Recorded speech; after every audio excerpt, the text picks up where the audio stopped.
Bonjour, la vidéo du jour aujourd'hui, c'est un guide. Le guide du débutant pour bien vaporiser, voire la vaporisation pour les nuls.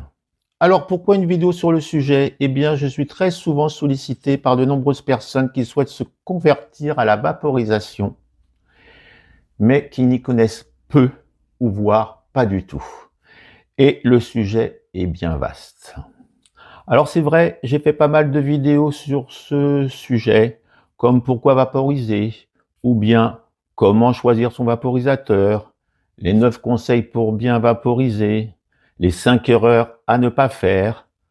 Toutes ces vidéos sont à retrouver sur la chaîne Remlag, ma chaîne YouTube. Mais là, j'aimerais faire un tour complet, mais sans trop rentrer dans les détails. J'espère que je vais y arriver. J'espère aussi que je vais réussir à faire comme d'habitude cette vidéo du début à la fin sans coupure. Je ne suis pas le champion du montage. Et donc, voilà, bref, faire un condensé que tout vaporiste aimerait avoir pour avoir des repères. Voilà, ou les questions qui peuvent se poser. Donc, alors attention toutefois. Sur YouTube France, eh bien, YouTube est très pointilleux sur certains mots. On a vite fait de faire de l'apologie quelconque. Du coup, à vous de comprendre certains sous-entendus. Alors c'est parti, allez, on va commencer. Alors je vais être accompagné avec le fameux, le célèbre Mighty. Le Mighty, un vaporisateur que j'affectionne beaucoup. J'ai beau avoir essayé presque une centaine ou sûrement une centaine de vaporisateurs, eh bien je reviens toujours sur le Mighty. Et là, en l'occurrence, le Mighty Plus, très nomade, bonne autonomie, chemin de vapeur qui refroidit bien la vapeur, on va y revenir. Et puis aussi, il s'adresse autant aux débutants qu'aux gars qui connaissent bien la vaporisation, puisque beaucoup de vapeur, des saveurs. Enfin, j'ai fait énormément de vidéos, j'ai même une playlist sur ce Mighty. Alors déjà, félicitations à vous là, qui m'écoutez, et qui veulent passer à la vaporisation. Vous êtes sur la bonne voie, surtout, déjà regardez la vidéo entièrement, et puis quitte à mettre x2, et puis n'attendez plus, passez ce fameux cap. Moi, personnellement, ça fait plus de 6 ans, voire 7 ans que je vaporise. Eh bien, je ne retournerai plus en arrière. Ça a quand même changé ma vie. J'en parle aussi sur certaines vidéos. Vraiment, ça a été un grand changement pour moi, pour ma santé. On va y revenir justement. Il n'y a pas de souci. Alors, cette combustion si nocive, justement, si addictive, eh bien, ma vie a changé et je ne regrette pas avoir commencé plus tôt. C'est que ce qui est sûr, c'est que je ne retournerai pas en arrière. Maintenant, la combustion me dégoûte carrément. Voilà, donc ça, c'est dit. Alors, voyons voir les avantages à vaporiser. Il y en a énormément. Là, je vais donner 3 grandes lignes. Pour ne pas aussi vous, comment dirais-je, vous saouler ou trop d'informations tue l'information. Alors déjà, c'est pour sa santé. La combustion à 800 degrés libère nombre de substances dangereuses, voire cancérigènes, voilà, des goudrons, monoxyde de carbone, benzène et j'en passe. La vaporisation, elle, ne dépasse pas les 230 degrés, voire 240. C'est le seuil limite de température. Après, on s'approche déjà du début de la combustion. Alors, les avantages, eh bien, il n'y a plus de crachat, beaucoup moins de fatigue. Les effets avec la vaporisation sont plus cérébrales, moins corporels. Alors, certes, on n'a plus ce fameux hit, vous savez, quand on... Eh bien, dû au monoxyde de carbone, plus avec d'autres substances, mais là, avec la vaporisation, les effets sont plus durables, plus clairs, plus limpides, pas d'effet parasite. Bien plus de subtilité au niveau goût aussi. C'est vraiment très pur. Justement, on va l'allumer. Alors, aussi, ça revient aussi bien moins cher. Un vaporisateur est vite amorti. Plus d'achats chez le buraliste, une consommation bien moins excessive, beaucoup moins d'addiction. On vaporise pur, on consomme souvent moins tôt en matinée, plus tard en soirée et surtout moins souvent. On n'a pas spécialement envie de s'en refaire un de suite après avoir vaporisé. Voilà, et justement, là en ce moment sur le groupe Facebook, le petit guide du vaporiste, c'est un groupe Facebook, lien en description, eh bien, il y a de nombreux témoignages qui nous disent bien qu'ils commencent que le soir, voire que le week-end, qu'ils ont réduit leur consommation par 5. Enfin bref, le jour et la nuit, on est vraiment moins dépendant et en plus beaucoup, comment dirais-je, plus clair, quoi. Voilà.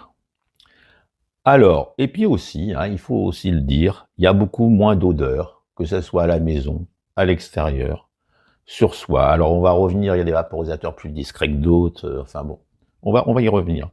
Mais là, la vapeur ne colle pas au mur, pas au plafond, on a une haleine plus fraîche, il n'y a pas d'odeur aussi à froid si on laisse son vaporisateur quelque part. Personnellement, je vaporise dans mon salon et vraiment, il n'y a aucun problème, aucun souci. C'est quand même aussi important. Alors, bien sûr, il y a aussi d'autres avantages, mais ça, vous le découvrirez par vous-même, je pense. Alors, ici, on va essayer de se faire une petite aspiration.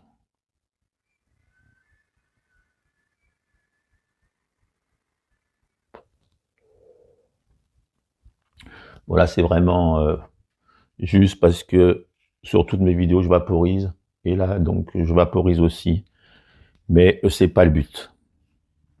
Alors, voyons aussi un point très important ensemble. Ne pas se décourager les premiers jours. En effet, l'acte de vaporiser, c'est toute une philosophie. C'est un autre regard, une autre approche. Il faut du temps. Il faut être prêt à faire le pas, même le saut, on peut dire. Il faut s'accrocher les 15 premiers jours. Ça peut être déstabilisant. Il faut apprendre. De plus, sa tête et son corps doivent s'y habituer. C'est pas les mêmes sensations. La gorge aussi.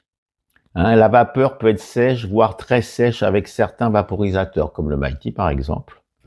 On peut tousser au début, et certaines personnes même ne pourront même pas s'y faire. Elles pourront, je connais des personnes qui ont essayé avec plusieurs vaporisateurs, ce n'est pas pour eux, la gorge ne veut pas, ils sont allergiques à la vapeur sèche, on va dire. Voilà, c'est pourquoi d'ailleurs, avant un achat onéreux, je vous conseille d'en essayer un, que ce soit dans un shop de fleurs, maintenant, ils vendent tous des vaporisateurs, on peut en essayer, ou alors avec un ami, enfin bon, ou alors sur le groupe, demander qu'on vous en prête un, enfin bon, c'est quand même intéressant d'essayer peut-être avant d'acheter surtout un très cher, il y en a aussi des très peu chers. Voilà, alors ce qui est sympa, c'est qu'on garde quand même un certain rituel. Alors, c'est pas le même que la combustion, lorsqu'on roulait, mais là, il faut broyer sa plante avec un broyeur, un grinder. Il faut faire préchauffer son vaporisateur. Il faut, après, tasser, le remplir, bien tasser son vaporisateur. Voilà, après éventuellement mettre des accessoires ou des appareils à eau. Enfin, chacun s'arrange au mieux et on a quand même aussi un rituel, un peu comme quand on roulait justement comme je le disais. Alors, après ces quelques généralités, eh bien, on va passer au choix de son vaporisateur. Il en existe plus d'une centaine. Chacun peut y trouver son compte, son vaporisateur, en fonction de ses propres attentes, ses envies, et surtout, son parcours de vie. Comment qu'est-ce qu'il a fait de toute sa, enfin bon, de son parcours de vie. C'est très important. Et puis de ses moyens aussi, bien sûr, hein, puisque les premiers peuvent aller de 20 € hein, à 800 €, voire plus. Pareil, un vaporisateur peut plaire à l'un et ne pas plaire du tout à quelqu'un d'autre. Hein, certains ont besoin de grosses vapeurs visibles, de longues sessions avec de gros bols. D'autres, au contraire, veulent un vaporisateur discret pour du microdosing ou au travail. Hein, ou par exemple, ou certains misent sur l'autonomie, une aspiration libre ou plutôt serrée. Tout ça, on peut trouver son vaporisateur qui nous va bien. Alors, d'autres aussi veulent aussi du à la demande, c'est-à-dire aspirer une aspiration, de temps en temps le reposer, revenir, aspirer. Bref, il y en a vraiment pour tous les goûts. Alors, il y a 5 grandes familles de vaporisateurs, voire 6, si on compte maintenant ceux pour les concentrés. Hein, ceux-là. On met son concentré, ils ne servent qu'au concentré. Hein, le concentré, c'est... on va pas rentrer trop dans les détails, hein, j'ai une playlist sur les concentrés. Et donc, cela, c'est de la vaporisation électronique, mais que pour les concentrés. On va le mettre de côté, hein, puisque peut-être qu'on va en parler tout à l'heure, je sais pas. Mais enfin, voilà. Donc, on va dire qu'il y en a 5. Et justement, on va survoler ces 5. On va essayer de se en faire une petite.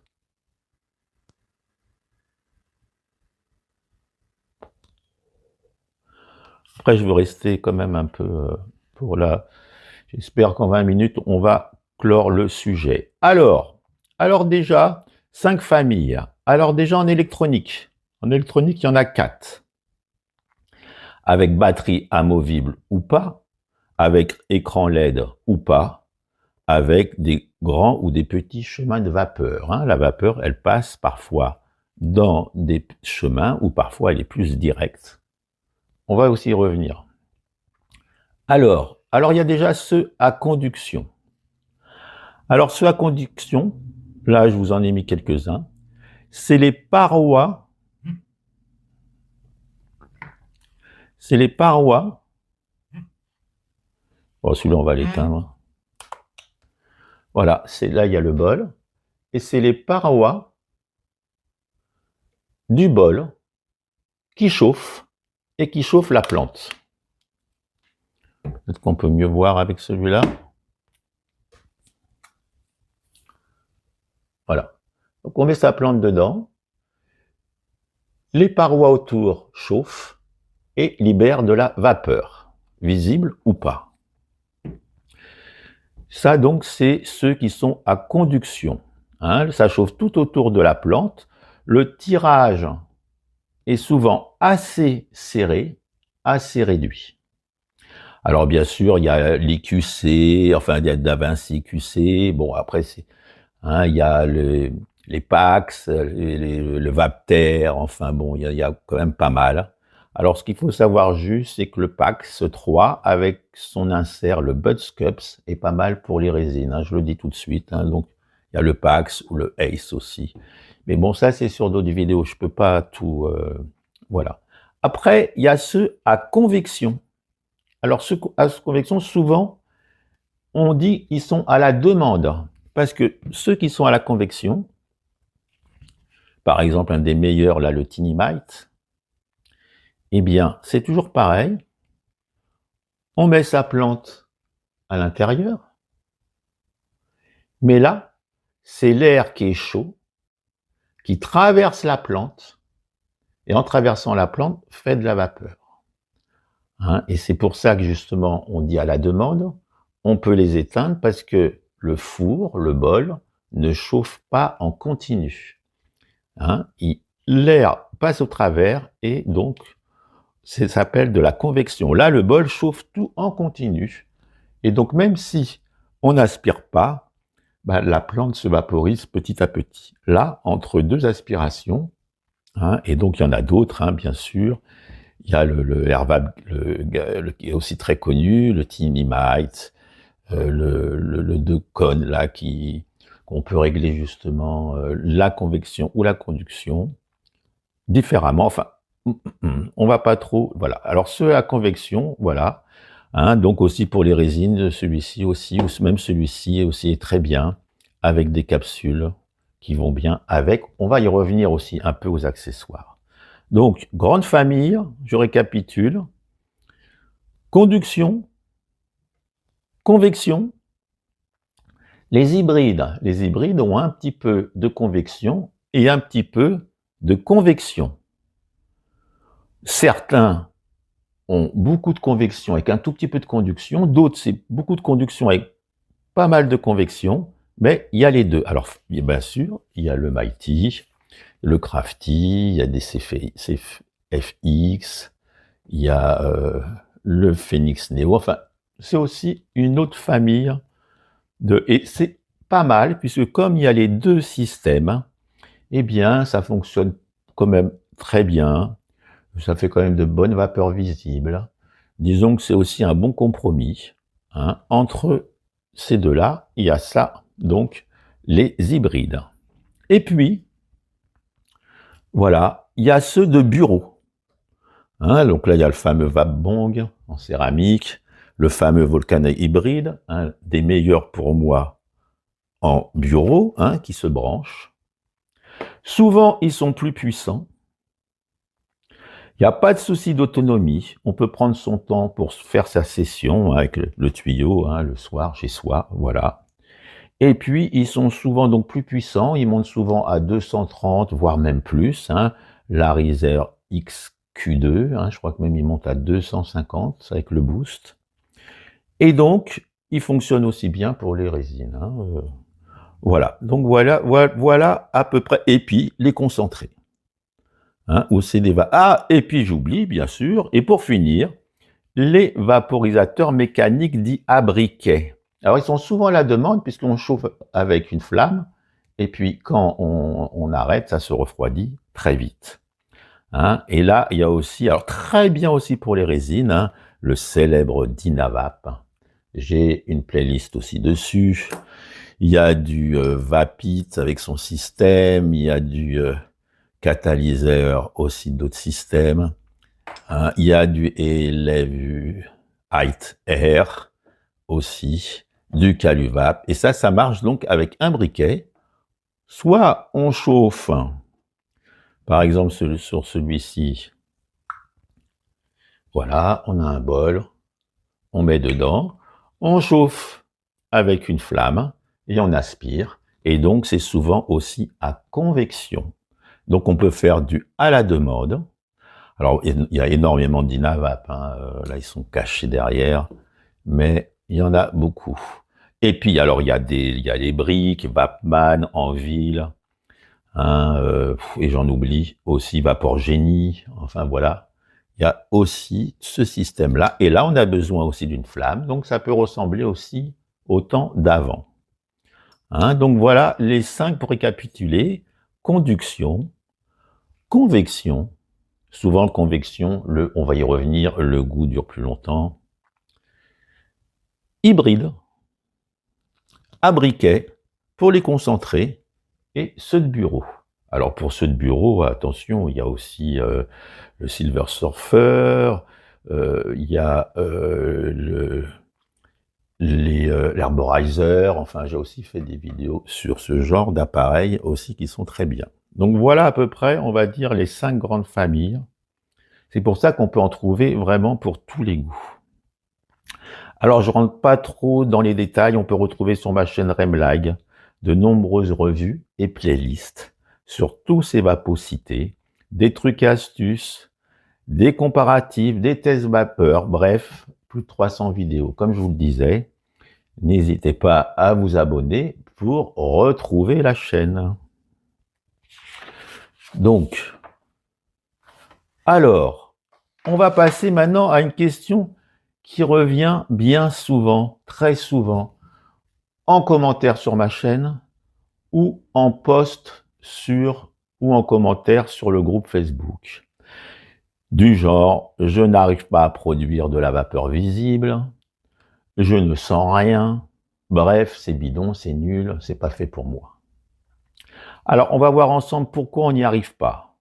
Alors déjà, chaque session peut être différente par rapport à comment on tasse, comment on aspire, comment vraiment, même la température aussi peut jouer. C'est-à-dire que même avec le même vaporisateur, on peut avoir des nuances.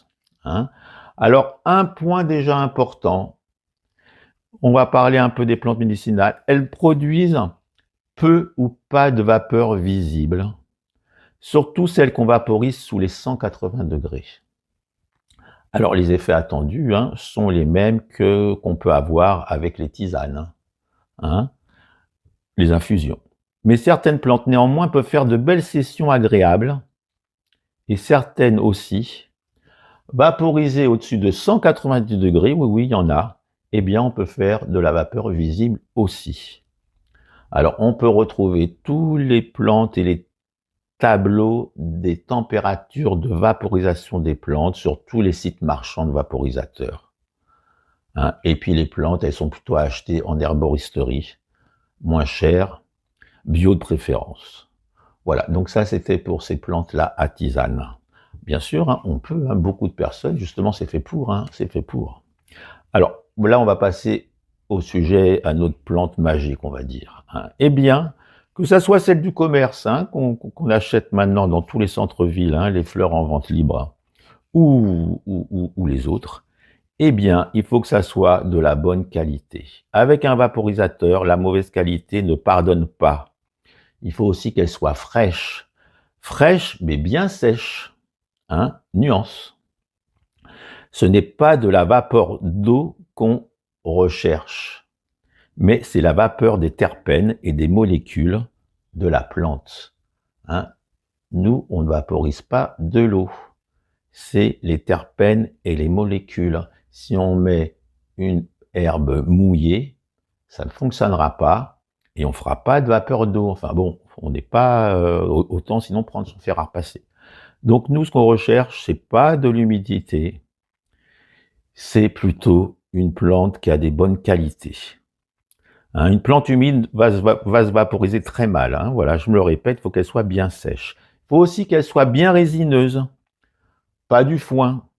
Et puis, il faut qu'elle soit aussi, donc de bonne qualité, bien broyée avec un grinder, en règle générale, bien tassée comme il faut par rapport au vaporisateur choisi, puisqu'il y en a, comme à convection, qui demandent à être moins tassés pour que l'air traverse bien la plante.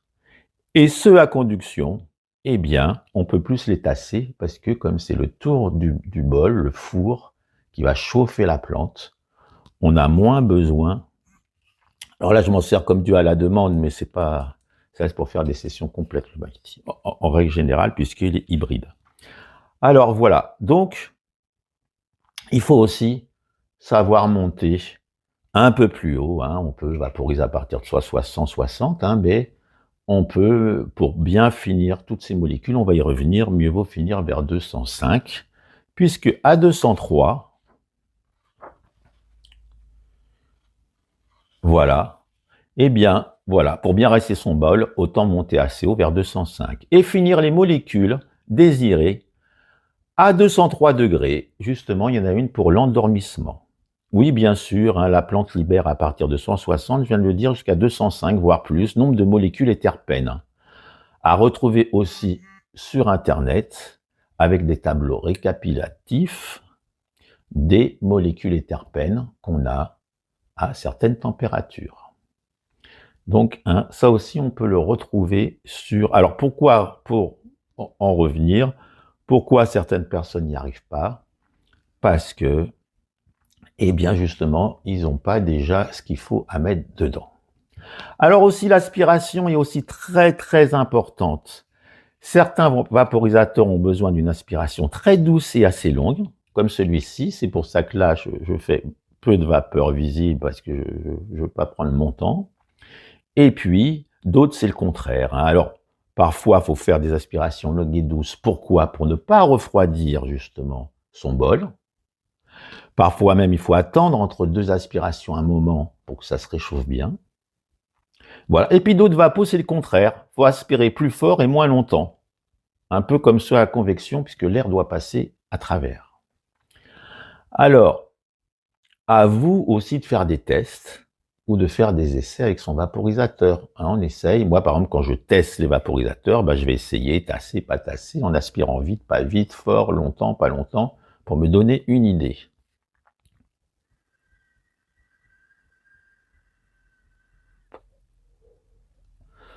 Donc là, j'essaye pas trop de faire de grosses aspirations. Alors, bref, vous l'aurez compris, il faut une période d'apprentissage, déjà avec chaque vaporisateur. Et en plus, quand on débute, il faut se familiariser aussi avec la vaporisation. Double peine.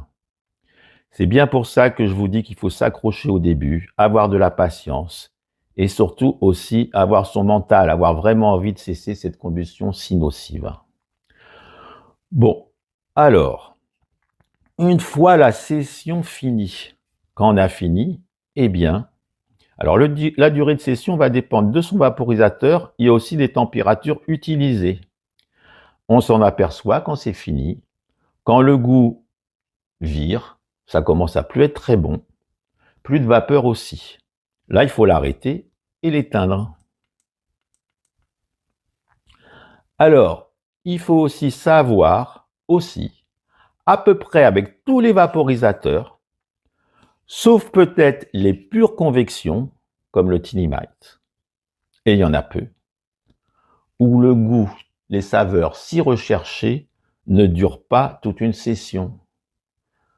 Certains alors commencent à vaporiser très bas, à 170, 180, pour essayer de conserver justement le goût le plus longtemps possible. Mais en fin de compte, c'est les terpènes de la plante. Toute plante a des terpènes qui font l'odeur et le goût. Eh bien, en vaporisation, ils se libèrent très vite. Souvent sur les 3 premières aspirations. Après, c'est plutôt les différentes molécules qu'on vaporise. Comme je vous disais, à retrouver sur le net. Voilà. Mais bon, plus la plante sera de qualité, et mieux ça sera à tous les niveaux. Mais on ne peut pas garder. Il y a des personnes qui me disent « je comprends pas, j'ai pourtant une bonne plante, au bout de il n'y a plus de goût, au bout de 2 coups, 2 aspirations, eh bien c'est plus ou moins normal. Essayez de commencer plus bas. C'est un fait en température. Mais de toute façon, ça ne durera pas.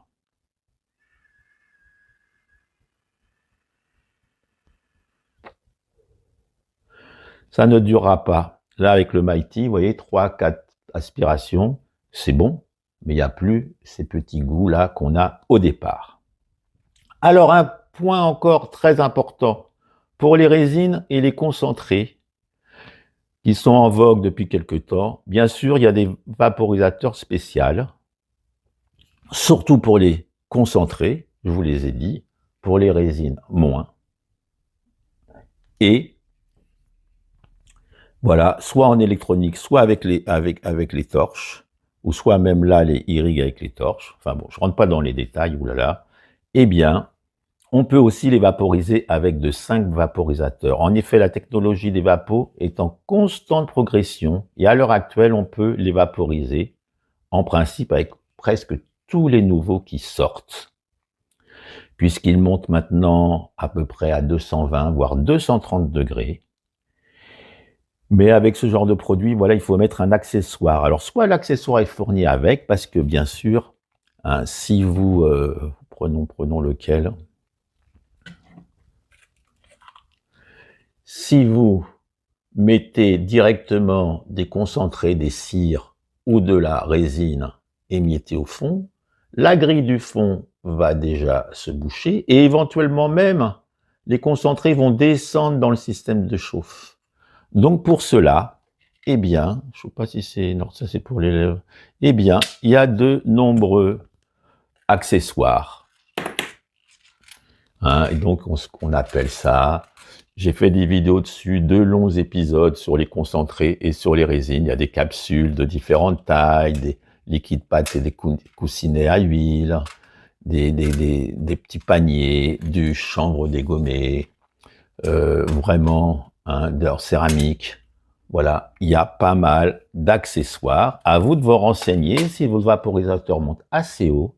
Et en plus, s'il y a des accessoires pour, on peut toujours faire en sandwich dans sa plante, une couche de plante, une couche de résine, une couche de plante, ou voire même avec, comme je vous ai dit, du coton ou du chanvre dégommé. Donc maintenant, il y a pratiquement, ils acceptent tous les résines. Voilà, donc, alors j'ai fait quelques vidéos sur le sujet aussi, même pas mal, vous pouvez revoir ça. Attention à ne pas boucher la grille ou le système d'airflow ou le système de chauffe. Ces accessoires sont justement faits pour les éviter. Alors après la session, il faut vider son dernier.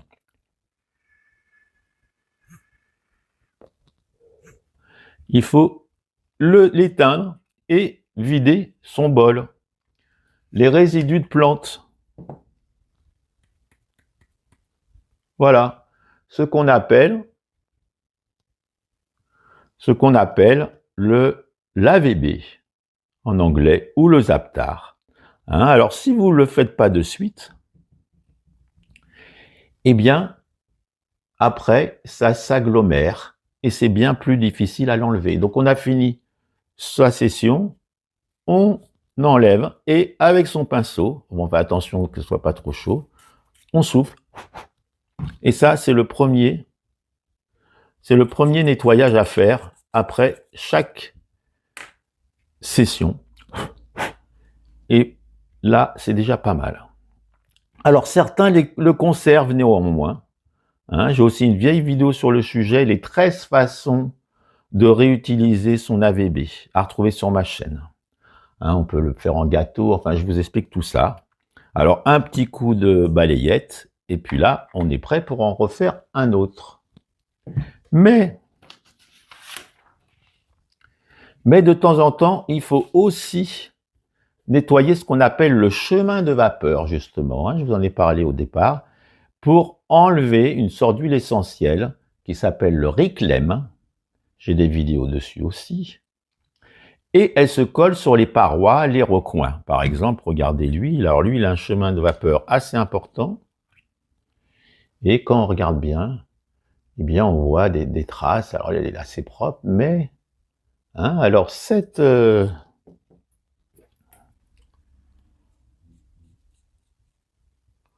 voilà, c'est une genre d'huile. Eh bien, ce qu'il faut savoir, alors bien sûr, il y a des chemins de vapeur là la vapeur, elle tournicote dans tous les sens. Il y en a où c'est pratiquement en direct. Il y en a où on croit que c'est en direct, mais la vapeur passe justement par des systèmes. Et donc, c'est sûr qu'un vaporisateur, peut-être comme celui-ci, c'est vraiment direct, il aura une vapeur un peu plus difficile, puisque là, tout de suite, on aspire, et puis, crac, ça va directement, il n'y a pas de petit recoin ou de passage, qui fait déjà que le Reclaim reste et on ne l'avale pas, et deuxièmement, la vapeur est quand même moins chaude, voire plus fraîche. Donc ça, à vous de voir aussi les spécificités de chaque appareil. Alors, le Reclaim, où est-ce que j'en suis? Alors, voilà, il y a certains vaporisateurs, il n'y en a presque pas, puisque c'est vraiment une aspiration directe, et souvent la vapeur est plus chaude, et parfois... Alors, ce Reclaim, il peut être revaporisé à température un peu plus haute, et les effets sont encore plus corporels, plus stonnants, et ça produit aussi des gros nuages bien visibles. Il y a pas mal de personnes qui aiment bien revaporiser, ou quand en période de disette, ils nettoient leur vaporisateur, et même j'ai même une vidéo où on nettoie avec du coton, et on remet directement dans le bol, et on se refait une session. Alors Tiny Mite, à la demande, très très bon, Mighty, Tiny Might, Volcano, c'est un peu, mais un pour aller à la demande, un pour les longues sessions d'hiver, et puis Dynavap aussi, bien sûr. Dynavap, hein, on chauffe, microdosing, mais tout ça, je ne pouvais pas rentrer dans tous ces détails-là. Alors,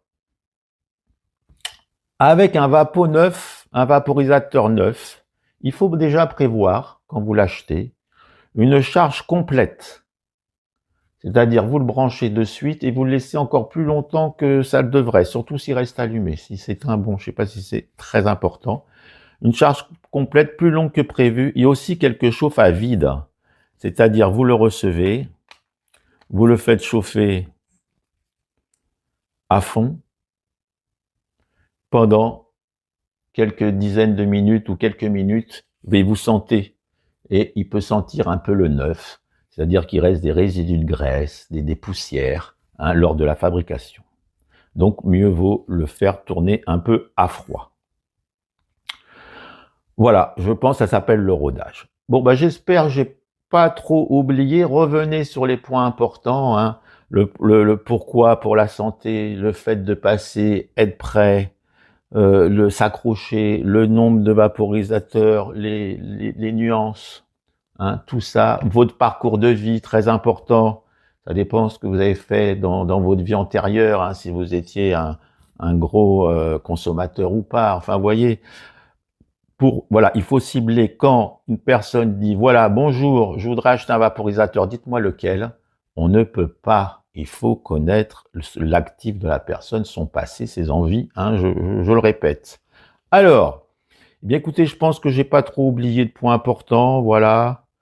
Hein, lorsqu'on débute en vaporisation, bien sûr. Alors sachez qu'aussi qu'il y a le groupe sur Facebook, le lien est en description, avec plus d'interactions. Il y a des demandes, des posts, des conseils, des tutos, des astuces.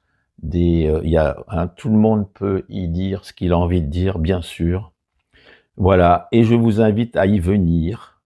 Hein, comme je disais, il y a des tutos réels, des renseignements, il y a des experts qui sont bien calés, sûrement même plus que moi. Voilà, des détails croustillants, des astuces, enfin voilà, on vous y attend. Et justement pour cette vidéo, eh bien j'ai repris la vignette, l'image du groupe. Hein, c'est un petit peu un clin d'œil. Hein. Et j'en profite pour saluer toute la communauté, hein, Facebook. Et puis, merci aussi d'être toujours présente, d'animer le groupe. Merci à tous. C'est sympathique d'avoir des retours d'informations, des feedbacks sur tout ce qui se passe. Il y a aussi pas mal aussi de personnes voilà, passionnées. Alors, en tout cas, je vous souhaite une bonne future vaporisation à tous. Surtout, ne lâchez pas l'affaire trop vite. Sur une mauvaise impression, je vous dis, soyez persévérants. Et une fois l'apprentissage passé, et avec une certaine habitude, eh bien, comme dirait l'autre, ce n'est que du bonheur. Et moi-même, je vous l'assure. Alors, j'espère que cette vidéo vous aidera à franchir le pas. Reprenez les points importants, hein, et vous allez voir qu'il y a vraiment que de la satisfaction après. Hein, et venez nous voir. Alors dites-moi en commentaire ce que vous en pensez, voilà.